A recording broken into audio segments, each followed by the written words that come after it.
ובעוד היא ממשיכה לספר לכל אחד מאיתנו בלהט נעורים בשצף קצף על תוכניותיה הגרנדיוזיות, שאז נראו לכולנו, אני חושב, קצת דמיוניות. אני באופן אישי שמתי לב שבראשי מתחיל לנגן פתאום שיר ישן, רק במילים קצת שונות. והשיר הזה היה: בסמלה אדומה ושתי צמות, ילדה קטנה יחידה ותמה עמדה ושאלה למה? למה?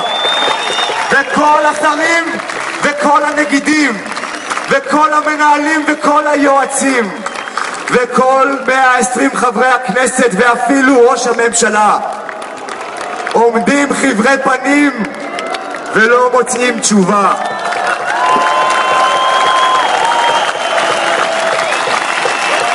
אז אף אחד מאיתנו לא ידע אם לדפני יש שתי צמות וסמלה אדומה, וגם לא ידענו איך אף אחד אחר מאיתנו נראה.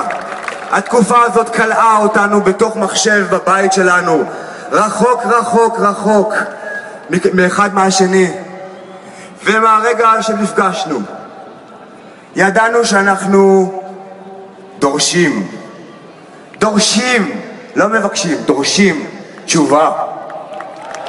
30 ביוני, אילן, מזל טוב אילן, נתה לך, אני מגיש את זה לך אילן,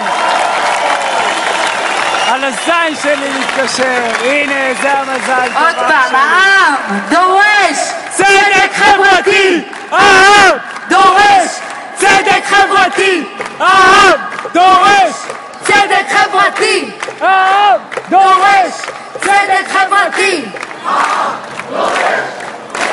אילן, הם נותנים לך בראש, קבל אותה אילן.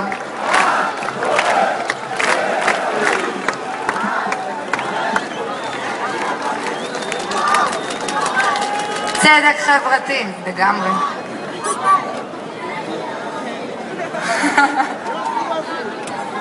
אוקיי.